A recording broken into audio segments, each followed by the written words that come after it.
Hello students, in continuation with the previous lecture on wear, in this lecture we will discuss about the abrasive wear.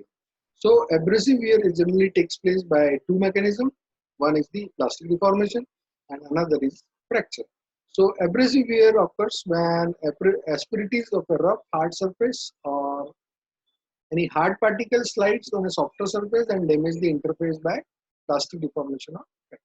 So whenever there is a um, relative motion between hard or rough surface asperities with the soft surface will get damaged by this hard asperities and rough surfaces. They will produce abrasive grits between the two surfaces and the surfaces will be damaged by abrasive wear. Now there are generally two situations for abrasive wear. One is that the hard surface may be the harder of the two surfaces in contact. For example, in mechanical operations such as grinding, cutting and machining. And in the second case, the hard surface is a third body, generally a small particle of abrasive caught between the two other surfaces, and it is sufficiently harder that it is able to abrade either or one or both the two mating surfaces. For example, in free abrasive lapping and polishing. So these are the two cases by which the abrasive wear can take place, either the harder of the two surfaces or the third hard uh, body or abrasive between the two surfaces. In many cases, the wear mechanism at the start is adhesive, which generates wear particles that get trapped at the interface, resulting in a free body abrasive wear. So, due to addition, there will be generation of wear particle and it will be trapped and which results in the abrasive. Now, in case of abrasive wear by plastic deformation, the material will be removed via plastic deformation, and it can occur by several deformation modes which include ploughing, wedge formation and cutting. So, ploughing is the removal of material and it is ploughed, it will form a groove on the surface. And the second is the wedge formation. There is a formation of wedge by this applied weight and velocity between two surfaces by these abrasive wears particles. And third is the cutting by these particles, and there will be generation of river shaped curly chips uh, between two matting surfaces. So this all results in the plastic flow of the softer material.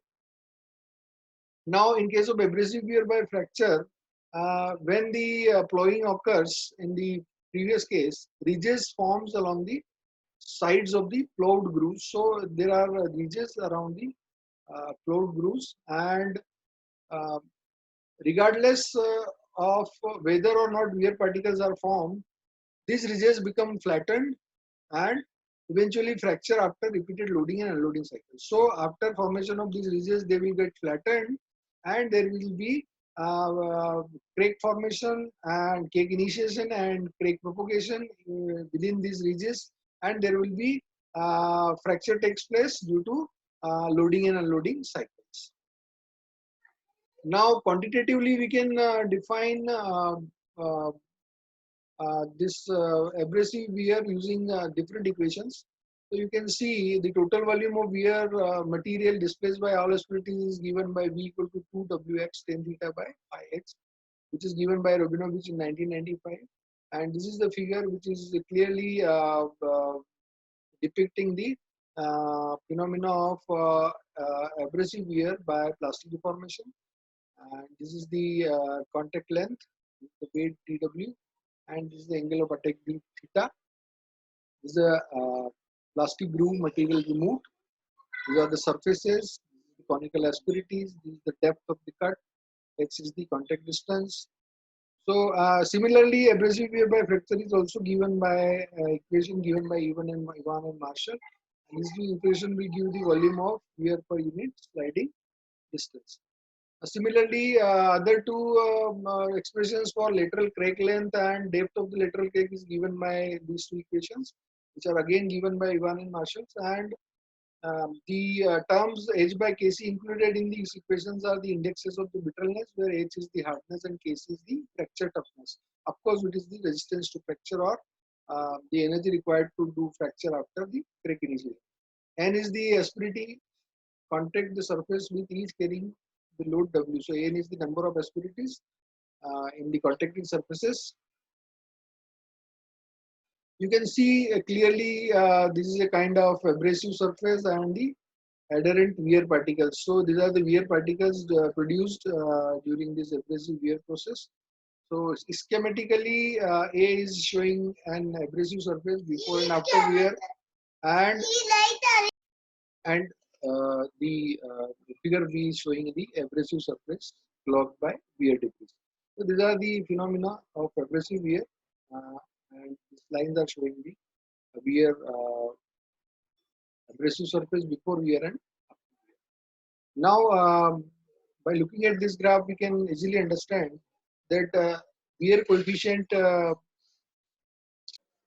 So it is clear from this graph that the wear coefficient, relative wear coefficient of two contacting surfaces will remain constant for hardness ratio of certain amount. Then, as the hardness ratio increases of the workpiece, the so if you look at the graph between the wear coefficient and the hardness ratio of workpiece to abrasion, you can see the relative abrasive coefficient of materials covering a range of hardnesses as a function of workpiece hardness to abrasive hardness coefficient.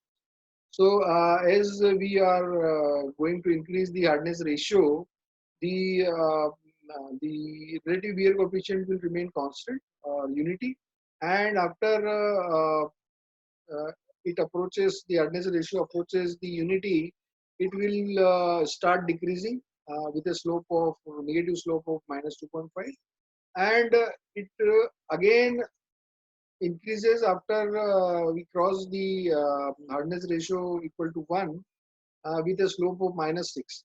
So the decrement is more, the slope is large in this case.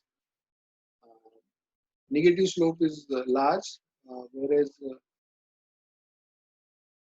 so if we look at the graph between the relative wear coefficient and hardness ratio, we can see that when the hardness ratio is less than 1, the relative wear coefficient follows the unity line till it crosses the unity hardness ratio, after which it decreases with a negative slope of 2.5. After unity, it will further decreases with a negative slope of minus 6 till we cross the limit of 2 as a hardness ratio. So wear coefficient decreases with increase in the hardness ratio. So that's all. Thank you, students.